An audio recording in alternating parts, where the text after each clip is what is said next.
Hi, once again, this is Michelle Decillion at, let me turn down the music, because I love my music. It calms me. But I've done 2 videos, and I think I let them go over 15 minutes, and it's not posting up. And the website is going to be a phoenix rising from the ashes, because that's how I feel my life is. And I woke up like from a coma, April 25th. And I felt like God came to me and he hit me on the head and he said, wake up. I woke up.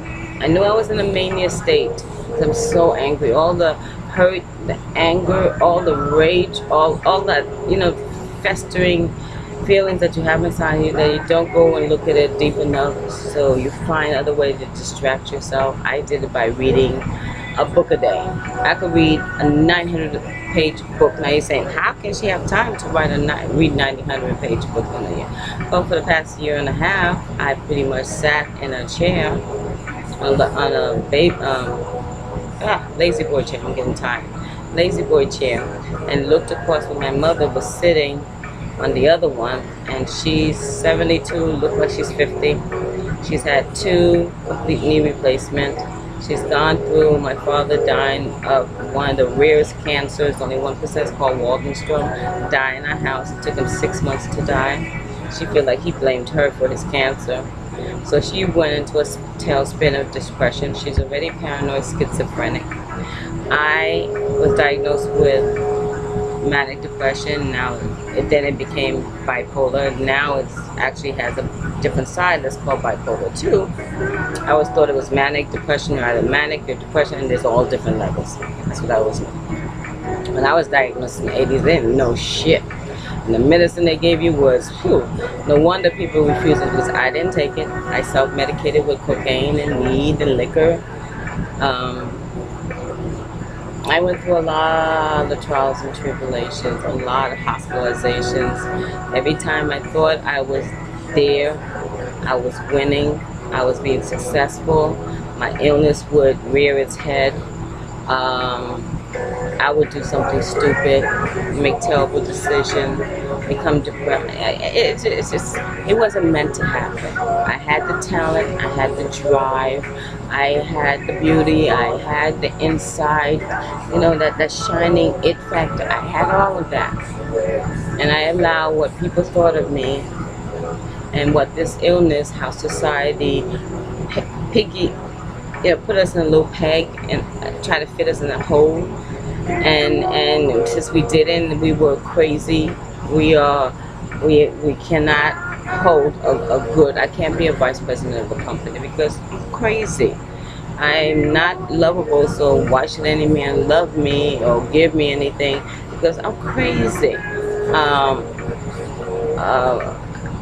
I wasn't, and then I allowed it to get so bad where I beat myself up more than anybody else could ever beat me up. And I went ahead and I let that illness define me, and what people thought of me became a virus inside of me. Sucked all my confidence, sucked everything. The things I allowed men to do to me, especially, I've never been married, never stayed that long, I will say that. But if you hate yourself, you're going to attract people that's going to reinforce that belief of yourself. So I went around attracting, or even searching for men and girls and women. I've never had a friend. The one friend I had when I was a young girl was her friend, as long as her other good friend didn't come into the neighborhood. Because when she came, I was no longer her friend. It wasn't like she tried to put us all 3 together like most friends do. I didn't have really any bigger brothers or sisters. My brother let me get my ass whipped. We moved to Bensonhurst, New York. We're the only black family in the neighborhood. I was the only black girl. He was the only black boy. And he watched these 3 white girls beat the shit out of me with their pocketbook. And he passed by, looked me in the eye, and kept on walking. That's my brother. My brother killed himself 2 years ago because he refused to admit that he has my illness. But he decided to self-medicate it with everything under the table for so many years. And he killed himself 2 years ago. last month, 2 years ago, August. It is what it is. I just know that I have suffered. I've lost so much. I've had to pick myself and brush myself off so many times, going back to school for another degree. I tried so hard to do it the right way. My father tried to do it the right way, and they took that house right from under him. $1 million home, which probably right now the value probably maybe $10 million apartment complex in Brooklyn, Bensonhurst. Wow. Anyway, that's the past, right? We keep on saying, let go of the past, let go of the past. Michelle, yeah, he hurt you. Yeah, he was trifling. Yeah, when your face was in the mud, he jumped on your back and pushed your face further in the mud so you could choke on it. Oh, but let it go. Let it go, Michelle. That resentment is just going to hurt you. Blah, blah, blah, blah, blah, blah. That's how I felt. And I still feel like that a little bit. Fuck it. He viciously came after me. Why did he come after me like that? Because he feels like I did not read the danger label on me, on my back. I should have pulled out my tab and said, he said, oh, yes, this beautiful, gorgeous woman that you're falling in love with. Oh, she crazy. So don't fall in love with her. And I did tell him I had this illness. My mom was hospitalized at the time. She was paranoid schizophrenic. But yet, he feels like I false advertised myself. He fell in love with me. So he spent the last 20 years making my life a living fucking hell. Having total control of me. Taking the one thing I ever did good in my life. My son, he took him away from me. Not because he loved him, but because I finally received the check for him for disability, because I was receiving disability. That's how bad my life got. A person who worked 2 full-time jobs most of her life had to swallow her pride and accept disability because she couldn't find a job, because people wouldn't hire her. She lost her self-esteem. Each failure made it worse and bad. I mean, I thought of killing myself every fucking day. I woke up with the thought, went to bed with the thought for the past 1.5 years. And one day he slapped me in the head. He said, Michelle, get the fuck up. Tired, but I command you, my young woman. I command that you took it all. I felt like Jobs. I mean, let's send her some boils. Let's send her this. Let's send her that. Let's take everything away from her. Let her have no friends, no lover, no money, no material things, nothing. Let's take her son away from her. And I did not do it. I didn't kill myself because I believe God gave me this life. I have no right to throw it back in his face. But I survived it. And today, still don't have any money. I ain't got a pot to piss in, a window door. I got $15 in my savings account. I mean, checking account. 0 in my savings. I have to wait for the 3rd to get a check. I got a paralegal position, temp job. I'm starting on Tuesday for 1 week because I finally found the right career for me. Is this the career that I want God for me to do? No, it isn't. But it's a career that's going to bring money in, good money, and it gets me away from my mother and my sisters and even my son, who all take me for granted and treat me as if I'm 5 years old by constantly saying, Michelle, you're talking too loud. Michelle, shh. Michelle, that's the intercom. Michelle, just wait, don't say anything. And they treat me like that in front of other people. These are the sisters who put me in a pedestal. I took care of their motherfucking asses from the time I was 17. I worked 2 jobs, bought their clothes, took them out, bailed them out, everything. But yet when I hit my rock bottom, there were no place to be found. Not gonna lie, when I'm depressed, I don't want to talk to anyone. I don't want to be bothered. I can't get out of my nightgown. I don't take a shower. I am miserable. But still, you have to keep coming by and say, Michelle, get up, get out. And they think, well, Michelle, why can't you? Well, baby, don't judge me until you live in it. Don't fucking judge me. You have no idea how dark it is in there. Look at Robin Williams kill himself. They say he didn't have my illness. I read someplace else that he did. It doesn't matter. He was depressed. And I get it. I get it. It's very hard when you're in that darkness. I mean, the shit you say about you're worthless, you're no good. Look at you ain't got shit. Look at all that education just out the window. What a waste. I mean, no wonder my father looked at me with disdain when he found out I had my illness. No wonder he stopped loving me. Because I wasn't lovable.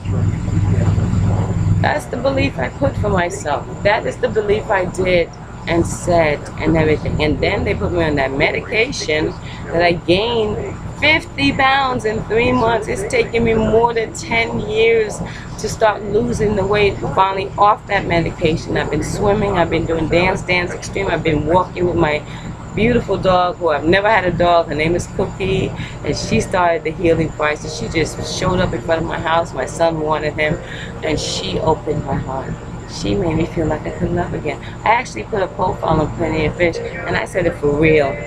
Don't lie to me. Don't bitch at me. I mean, I will tell you the truth. Ask me anything. I'm upfront. But watch. You ask for the truth, you just won't get it. You might not like what I say, but it is the truth.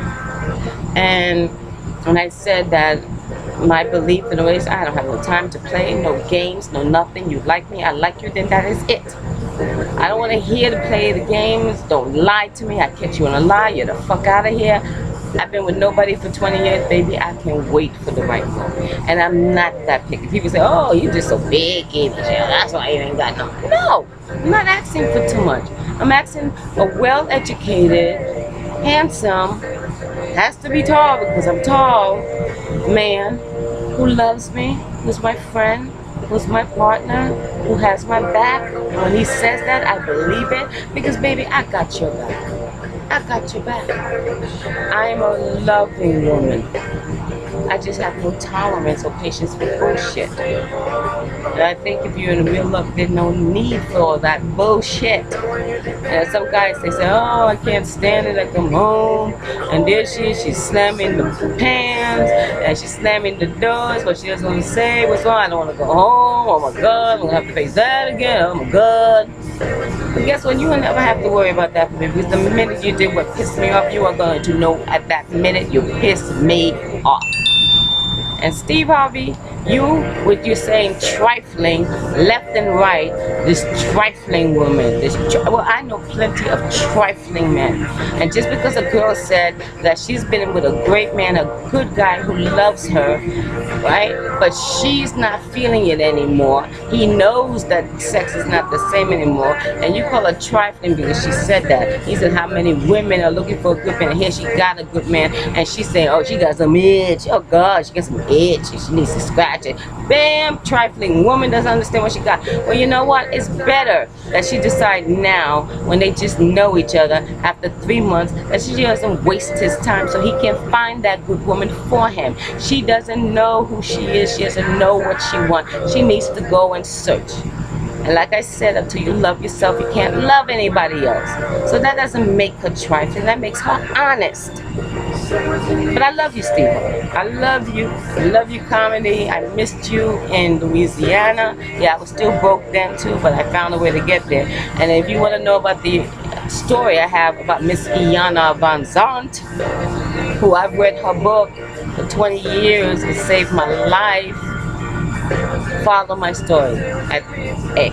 This is my blog, A3sisters with an S, dreams with an S. So that's ATHREESISTERSDEREAMS at Weebly.com. I have a Facebook, Michelle Sicilian.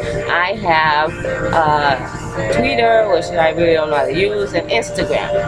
So I'm trying to write my story of my life. I found a job where I get to travel, get away from my family, and make decent money. But my sole purpose, this is my purpose, I'm supposed to write my life story. My life story will get me to become a speaker. And as a speaker, I will speak my life story to universities and different places, and there will be one person, one girl who's hitting 21, who's wondering why she's talking fast, why she's being crazy. People are looking at her like she's crazy. She doesn't know what the fuck is going on, and maybe she hears my story and she doesn't have to go through what I went through. That is my purpose. So come on guys, comment on my blog, tell me what you want to hear. I'll start with little stories, I won't finish them, and then you tell me if you want to finish hearing, because I'm a great storyteller. So I love you guys. I wish you peace and happiness, because that's what it's all about. And follow me. It's a spiritual journey. It's funny, it has voodoo, it has everything in there. So take a chance. Take a chance on a good one.